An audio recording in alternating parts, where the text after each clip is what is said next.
Hello नमस्कार दोस्तों, स्वागत है एक नई वीडियो में। दोस्तों कक्षा 9वीं गणित के लिए त्रैमासिक पेपर के लिए हम ये क्वेश्चन पेपर लेकर आ चुके हैं। इस क्वेश्चन पेपर को अच्छी तरीके से करिएगा दोस्तों। इस क्वेश्चन पेपर में आपको 90% क्वेश्चन इसी क्वेश्चन पेपर से देखने को मिलेंगे।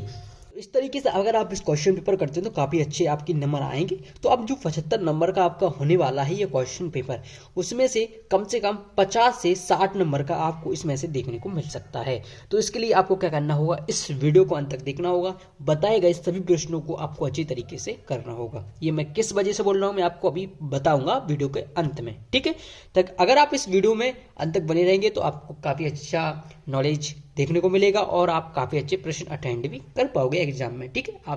मैं सभी प्रश्नों को सॉल्व करके बताने वाला हूं और किस तरीके से सॉल्व किए जाते हैं वो भी मैं बताने वाला हूं। तो चलिए शुरू करते हैं। फर्स्ट क्वेश्चन, यहाँ पर आपको इस तरीके से निर्देश दिए गए होंगे, तो निर्देश एक बार आपको पढ़ लेना है किस तरीके से आपको इन प्रश्नों को करना है, ठीक है। चलिएगा, सबसे पहले हमारा सही विकल्प आ जाता है। पहला सही विकल्प दिया हुआ है यहाँ पर 729 1/3 का मान कितना है। बच्चों आपको पता है कि 9 का घन होता है 729। क्या होता है 729 9 का घन होता है। अगर हम 9 को 3 बार लिखते हैं, 9 को 3 बार लिखते हैं तो 729 बनता है। तो हम 729 की जगह हम क्या लिख सकते हैं, 9 पे घात 3 लिख सकते हैं और ऑलरेडी हमारा 1 पे घात 3 लिखा हुआ है, तो इससे ये कैंसिल हो जाता है। यानी कि ये आपका कितना आंसर हो जाएगा, आपका 9 आंसर हो जाएगा। कितना हो जाएगा, 9 आंसर हो जाएगा, ठीक है। तो हम इस पर टिक कर देते हैं कि हमारा 9 आंसर हो जाएगा, ठीक है। चलिए अगले प्रश्न पर बढ़ते हैं। अगला प्रश्न दिया गया यहाँ पर, निम्न में से एक्स अक्ष में स्थित बिंदु आपके इस तरीके से अक्ष रहते हैं। यहाँ पर एक्स अक्ष का पूछा हुआ है तो एक्स अक्ष का आपका हो जाएगा यहाँ पर राइट आंसर, यानी बी ऑप्शन 10, ठीक है। चलिएगा, इस प्रश्न को भी अच्छी तरीके से आपको लोग कर लेना है क्योंकि काफी अच्छा प्रश्न है।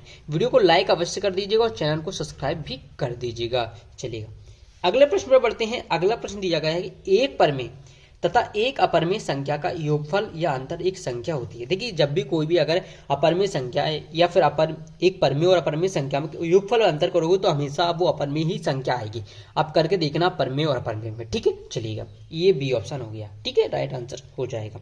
चलिएगा अगले प्रश्न पर बढ़ते हैं कि एक घनाभ में कितने फलक होते हैं। काफी कई बार पूछा गया है, IMP है, इस पे तो आप टिक लगा ही लो क्योंकि कई बार ये पूछा गया और मेरे हिसाब से इस बार भी आपको ये प्रश्न देखने को मिल सकता है, ठीक है। तो ये घनाभ में कितने फलक होते हैं, अगर ये पूछा जाए आपके सामने तो आप क्या जवाब दोगे, ठीक है। तो देखिएगा जो आपका राइट आंसर हो जाएगा यहाँ पर, यानी कि कितने होते हैं। देखिए आपके सामने ऑप्शन दिए गए हैं यहाँ पर 4, 6, 8 और 10। तो कितना राइट आंसर हो जाएगा इसका राइट आंसर हो जाएगा 6, यानी कि आपके जो घनाभ में 6 फलक होते हैं। चलिएगा अगले प्रश्न पर बढ़ते हैं। अगला प्रश्न यहाँ पर दिया गया है कि देखिए कितना इजी क्वेश्चन, अगर इसको आप करके नहीं आओगे तो आप जब भी अगर नीचे का, यानी कि आपका ऊपर होता है अंश होता है, नीचे वाली संख्या को हम हर कहते हैं, ठीक है। क्या बोलते हैं, हर बोलते हैं, ठीक है। तो यहाँ तक तो आपको क्लियर ही होगा। अगर नीचे वाली संख्या यानी कि अंश समान हो तो आपको कुछ नहीं करना होता, बाकी कुछ। देखिए मैं आपको यहीं बता देता हूँ। एक बार लिखिएगा 5, यानी कि दोनों समान है, और 4 लिखिएगा, 1 लिखिएगा, इसको जोड़िएगा। इसको जोड़ने पर क्या होगा 5 और ये कितना 5, तो यानी कि कट जाएगा, 1 बचेगा, तो इसका आंसर कितना होगा। इस तरीके से आपके एग्जाम में प्रश्न पूछे जाएंगे। काफी सरल प्रश्न पूछे जाते हैं, बस आप लोग घबरा जाते हो और जल्दबाजी में क्वेश्चन से गलत कर दिए। तो ये भी काफी अच्छा क्वेश्चन, देखिए इसको किस तरीके से करते हैं ये भी देख लीजिएगा। देखिए काफी अच्छा क्वेश्चन दिया हुआ है। यहाँ पर दिया है खाली बॉक्स में क्या संख्या होगी। देखिए इसका इसमें गुणा हो रहा है। जब मैंने कहा किसी भी संख्या किसी में गुणा होता है तो उसे लाते तो वो भाग में आ जाता है। ऐसे हमारा 28 दिया गया, 28 गुणा 21 है। अब भाग में ये क्या दिया गया है, यहाँ पर x मान लो, x गुणे 42 हो गया, ठीक है। अब कोई भी संख्या अगर भाग में है तो इस साइड लाते हैं तो वो, सॉरी, कोई भी संख्या गुणा में इस साइड लाते हैं बराबर के तो वो भाग में पहुंचती है। सभी को पता होगा 28 गुणे 21 हो जाएगा। इस साइड लाएंगे तो ये कितना हो जाएगा, 42 हो जाएगा। और यहाँ पर x का मान पूछा है, यानी इसका मान पूछा हुआ है। तो यहाँ पर 21 दूनी 42 हो जाएगा। इससे काटेंगे 2 एकम 2, 2 चौकी 8, यानी कि x बराबर आपको कितना हो जाएगा 14। तो देखिए ऑप्शन में 14 है क्या, बिल्कुल है 14। सर क्यों नहीं है 14 भी है। तो इस बात पर वीडियो को लाइक कर दीजिएगा। हम पूरे क्वेश्चन सॉल्व कर रहे हैं अच्छी तरीके से और आपके एक भी नंबर नहीं कटेगा, ठीक है। इसके बाद यहाँ पर हम आते हैं, जो अगला प्रश्न दिया गया है कि यहाँ पर देखिएगा कि शून्य बहुपद की घात है। देखिए शून्य जब बहुपद तो होगा तो उसमें घात भी शून्य ही होगी, ठीक है। इस बात को आपको ध्यान रखना होगा। अगला प्रश्न यहाँ पर दिया गया है कि 2π एक संख्या है। देखिए अगर 2π की बात करें तो ये एक आपकी अपरमेय संख्या है, कैसी संख्या होगी? अपर में, यानी कि पाई कैसी अपर में, अब पाई के साथ कोई भी संख्या लग जाए वो कैसी होगी? आपकी अपर में ही संख्या होगी। ठीक है, चलिए ए जीरो का मान कितना होता है? ए जीरो का मान 1 होता है, ये आपको ध्यान रखना होगा। ठीक है, चलिए अगले प्रश्न में बढ़ते हैं कि बहुपद दिया गया है पी एक्स बराबर 2x प्लस 5 का शून्य क्या है। अब देखिए शून्य किस तरीके से ज्ञात करना है, तो आपको ये दिया गया है कि पी एक्स बराबर 2x प्लस 5 दिया गया है। ठीक है, कोई दिक्कत नहीं। यहाँ पर शून्य ज्ञात करिए, यहाँ पर 2x है, ये उस साइड चला जाएगा तो माइनस के 5 होगा क्योंकि ये प्लस का है, उस साइड जाएगा। और यहाँ पर x देखिए 2 का x में बड़ा हो रहा है, तो जब भी गुणा होगा बराबर को साइड पहुंचेगा तो भाग में पहुंचेगा, यानी x का कितना हो जाएगा? शून्य, यानी कितना हो जाएगा? माइनस के 5/2, यानी कि 5/2 हो जाएगा। यहाँ पर कर देते हैं 5/2। इस तरीके से आपको इस प्रश्न को भी सॉल्व कर लेना है। ठीक है, चलिए अब यहाँ पर देखिए इसको भी काफी अच्छी तरीके से सॉल्व कर पाओगे आप। यहाँ पर देखिएगा ये दिया है आपका -3, ठीक है, और ये देखिए माइनस माइनस क्या हो जाएगा? ये आपका माइनस माइनस हो जाएगा प्लस, यानी कि प्लस का 1 और प्लस का 4 और माइनस का 2 पहले से दिया हुआ है। अब माइनस माइनस को सॉल्व कर लो या प्लस को सॉल्व कर लो, तो देखिए माइनस माइनस कर लो या फिर इसको सॉल्व कर लो। इसमें से जाएगा तो क्या बचेगा आपका? -2। ठीक है, इसमें से जाएगा तो कितना बचेगा आपका? प्लस का 2, यानी कि माइनस में 0। इसका आंसर कितना आ रहा है? 0। इस तरीके से आपको करना, बिल्कुल इजी क्वेश्चन से, कोई भी दिक्कत नहीं आई होगी। ठीक है, अगर आप इन क्वेश्चनों को देखोगे सर नहीं बन रहे, तो नहीं बनने का कारण है कि आपको बेसिक कुछ पता नहीं है। ठीक है, अगर नहीं पता तो कमेंट करके जरूर बताइए। मैं एक बेसिक वीडियो लाऊंगा आप सभी लोगों के लिए, ताकि आप अच्छे तरीके से नंबर ला पाएं, क्योंकि आप SKT चैनल से जुड़े हुए हो तो आपको अच्छी तरीके से नंबर अब लाना ही होगा। ठीक है, चलिएगा अब बढ़ते हैं यहाँ पर अगले प्रश्न पर। अगला प्रश्न हमारा दिया हुआ है कि बहुपद दिया गया 4 + 3x² + 5x में x² का गुणांक क्या है। अब x² क्या होता है? x² का गुणांक पूछा है भाई, जिस संख्या का गुणा हो रहा है उसके साथ लगा हुआ वो गुणांक है। आप देसी भाषा में जान रहे हो। ठीक है, अब यहाँ पर x² किसके साथ लगा? इसके साथ, इसके साथ है नहीं, इसमें स्क्वायर नहीं है ना इसमें, यानी कि इसका गुणांक कितना हो जाएगा? +3। ठीक है, इस तरीके से अगर और भी क्वेश्चन पूछे यहाँ पर कि x का गुणांक कितना है, तो x का गुणांक यहाँ पर पूछेगा नहीं पहली बात तो। चलिए मैं एक क्वेश्चन देता हूँ आप लोगों के लिए। यहाँ पर मैंने दिया कि 4x³ + 3x² + 2x में x³ का गुणांक क्या है? गुणांक क्या है? अब चुटकियों में बताओगे। अब चुटकियों में कैसे बताओगे? सर आपने बताया कि x³ वहां दिख गया, उसका वही गुणांक है। ठीक है, तो देखिएगा x यहां पर है, इसका गुणांक 4 हो गया। वेरी सिंपल, कोई दिक्कत नहीं सर, बिल्कुल ही दिक्कत नहीं हुई हमको तो। चलिएगा अब देखते हैं यहाँ पर देखिएगा अगले आपको दिए गए हैं सही विकल्प, तो इनको सॉल्व करना होगा। थोड़ा सा डिफिकल्ट नहीं है, बस थोड़ा सा आपको बेसिक नॉलेज चाहिए इसमें भी। ठीक है, चलिए मैं फटाफट से आपको बता देता हूँ किस तरीके से आपको करना।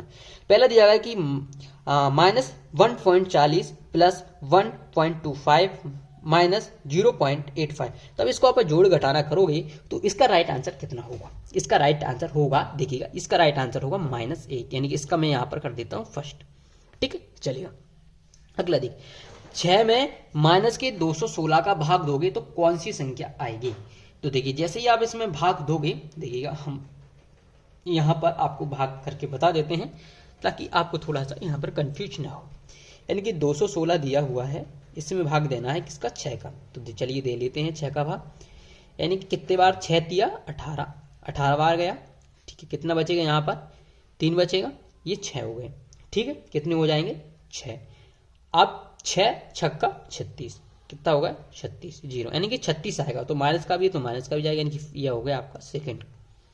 ठीक है, इस तरीके से। अब ये भी इस तरीके से इसका गुणा करना है इसमें आपको। ठीक है, इसका गुणा करोगे और माइनस माइनस प्लस हो जाएगा, तो प्लस की वैल्यू आनी है तो कौन सा हो जाएगा? इसका गुणा करोगे आप तब क्या आएगा? ठीक है, तो देखिएगा इसका आंसर आपका क्या हो जाएगा? यहाँ पर क्या हो जाएगा इसका आंसर? देखिएगा मान लीजिएगा वह 3.5 है। क्या है? 3.5।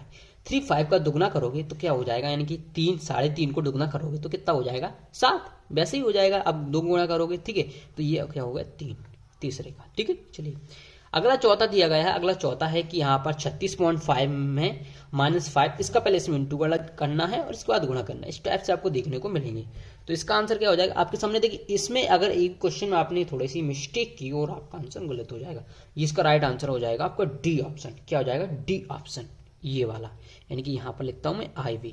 ठीक है, चलिएगा अगला दिया गया कि भी नंबर का 5/4 का कौन सा? तो इसमें कुछ नहीं, देख लेते हैं कि 4 का भाग देते हैं 5 में तो कौन सी संख्या आएगी। तो यहाँ पर देखिएगा 4 एकम 4, ठीक है, 1 बचेगा, दशमलव बढ़ाएंगे तो यहाँ पर 4 जीरो हो जाएगा, 4 दूनी 8 हो जाएगा, 2 बचेगा। इसके बाद फिर जीरो बढ़ाएंगे, 4 पंचे 20 यानी कि 1.25 आएगा। तो इसमें क्या 1.25 का ही ऑप्शन दिख रहा है, बिल्कुल सही दिख रहा है हमें सर, ये बिल्कुल राइट हो जाएगा, यानी कि ये आपका फी नंबर हो जाएगा। अगला दिया गया है कि यहाँ पर इसका इसमें भाग देना है, तो ये आपका एक ही ऑप्शन बचा है, बी बचा है, वो भी आपका ये हो जाएगा। ठीक है, चलिए यहाँ तक किसी को भी कोई दिक्कत नहीं आई होगी। अब एक वाक्य और एक शब्द में उत्तर और देख लेते हैं ताकि आप लोगों के लिए काफी बेनिफिट मिल सके एग्जाम में। चलिए, रेखिक बहुपद के कितने शून्यक होते हैं? तो रेखिक बहुपद में एक होता है, जब भी रेखिक बहुपद होता है आपका उसमें कितना होता है, एक होता है। कितना होता है? उसमें एक होता है। इस तरीके से हम लिख लेते हैं इसमें। ठीक है, अगला देखिए 7/8 का दशमलव प्रसार किस प्रकार का है? तो ये आपका शांत होगा, जब भी आप इसे सॉल्व करोगे तो शांत निकलेगा। कैसा निकलेगा? शांत निकलेगा। चलिए मैं इसको अभी सॉल्व करके नहीं बता रहा हूँ, करूंगा तो बहुत बड़ी वीडियो हो जाएगी, वैसे ही आपकी वैसे बड़ी हो चुकी है। ऐसा बहुपद क्या कहलाता है जिसके सभी गुणांक 0 हो? तो देखिए वो आपका कहलाता है शून्य बहुपद। शून्य बहुपद कहलाता है। ठीक है, अब देखिए ये काफी स्थानीय मान है, तो यहाँ पर जब भी कोई संख्या दी गई उसके बाद के 0 काउंट करते हैं। तो यहाँ पर एक ही संख्या दी गई, यानी कि 1 काउंट करो, 0 50 हो जाएगा। ठीक है, काफी सरल सवाल था। अब 6 का 59 में भाग देना और शेषफल यहाँ पर पूछा गया है, तो दे लीजिएगा, इसमें कोई दिक्कत नहीं है। देखिए 6 में 59 का भाग ही तो देना है। कितने बार जाएगा, कितने बार जाएगा भाई? भाग देखो, 6 का 59 में भाग दोगे तो शेषफल कितना आया, यहाँ पर ये पूछा गया है। ठीक है, तो 6 का पारा पड़ोगी, 59 से ज्यादा ना हो। ठीक है, 6 सत्ते 42, 6 अट्टे 48, 6 नम्मा 54, तो कितने बार जाएगा? 9 बार। 6 नम्मा 54, कितने बचेगा यहाँ पर? 5, यानी कि शेषफल कितना बच रहा है अपना? 5। तो यही आपका आंसर हो जाएगा यार, हम यहाँ पर लिखेंगे 5। ठीक है, चलेगा। यहाँ पर चलिए आपको दिखा नहीं है, यहाँ पर इस तरीके से हमने कहाँ पर किया था ये। ठीक है, ये ठीक चलेगा। अब अगला प्रश्न देख लेते हैं। अगला प्रश्न दिया गया है कि 1 व 2 के बीच में एक परमेय संख्या ज्ञात कीजिए। तो इसके लिए अभी आपको डिस्क्रिप्शन बॉक्स में एक लिंक दी गई हो वीडियो को, उसको देखिएगा, काफी अच्छे तरीके से मैंने वहां पर इस क्वेश्चन को समझाया गया है। ये क्वेश्चन देखिए, यहाँ पर एक परमेय संख्या बोला गया है, आपके साथ आपके 3 नंबर में 4 परमेय संख्या भी पूछ सकता है, 5 परमेय संख्या भी पूछ सकता है। तो परमेय संख्या को आपको किस तरीके से निकालना होता है ये आपको देखना होगा। ठीक है, तो इसके लिए मैं आपको बता दूं, ये आपका 3/2 हो जाएगा यहाँ पर इसका राइट आंसर। ठीक है, इसके अलावा कई सारे इंपॉर्टेंट क्वेश्चन हम क्लास 9 के लिए करवा चुके हैं, जैसे कि ये वाला प्रश्न है आपके लिए काफी इंपॉर्टेंट क्वेश्चन है, इसको देख लीजिएगा। इसके बाद ये भी काफी इंपॉर्टेंट क्वेश्चन है, और काफी इंपॉर्टेंट क्वेश्चन की सीरीज आपके लिए चलाई जा रही है। तो आप लोग इस वीडियो को अपने दोस्तों में भी शेयर करिएगा। सारे इंपॉर्टेंट वीडियो के लिंक आपको वीडियो को डिस्क्रिप्शन मिल जाएंगे, वहां से आप एक बार चेक अवश्य कर लीजिएगा। ठीक है, अब यहाँ पर आपके 7 और दिए गए, उनको देख लेते हैं कि एक रेखिक बहुपद की घात 2 होती है। रेखिक जो रेखिक बहुपद होता है उसकी घात 2 नहीं होती, क्योंकि रेखिक बहुपद बिल्कुल सिंपल होता है। ठीक है, तो ये आपका सत्य हो जाएगा। एक घन में कुल 8 सीट्स होती हैं, तो ये सत्य बात है कि जो घन के सीट्स होते हैं उसमें 8 होते हैं। ठीक है, सीट्स। शंकु एक गोलाकार ठोस आकृति है, तो देखिए ये गलत बात है कि ये ठोस आकृति नहीं होती है शंकु। ठीक है, चलिए इसे हम करते हैं असत्य। अगला है कि सड़क बनाने में प्रयुक्त रोलर का पहिया एक बेलनाकार आकृति का होता है, तो ये गलत है। रोलर बनाने का नहीं होता है, तो क्या हो जाएगा? बेलनाकार। हाँ, ये बेलनाकार आकृति का ही होता है, तो क्योंकि सड़क बनाने रोलर पहिया बेलनाकार आकृति का ही होता है, तो ये सत्य हो जाएगा आपका। ठीक है, चलिएगा।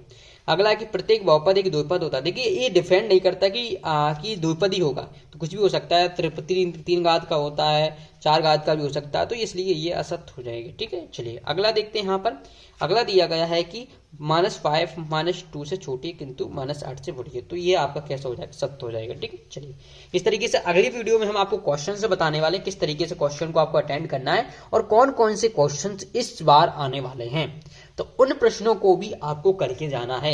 बस आपको जो बताए गए प्रश्नों को अच्छी तरीके से याद करिएगा, बाकी आप लोग बिल्कुल भी समस्या नहीं हो करिएगा। बाकी अगली वीडियो आपके लिए ये आप अच्छी तरीके से कर लीजिएगा। संख्या 1 व 2 के बीच में 5 परमेय संख्या याद करिएगा। इस प्रश्न को करिएगा, ये प्रश्न आपके एग्जाम में पूछा जाएगा, इसलिए आपको इस प्रश्न अच्छी तरीके से करना होगा। इस वीडियो की लिंक आपको वीडियो डिस्क्रिप्शन मिल जाएगी, वहां से जाकर चेक कर लीजिएगा। मिलता नेक्स्ट वीडियो में, धन्यवाद और ध्यान रखना चैनल को सब्सक्राइब अवश्य कर लेना।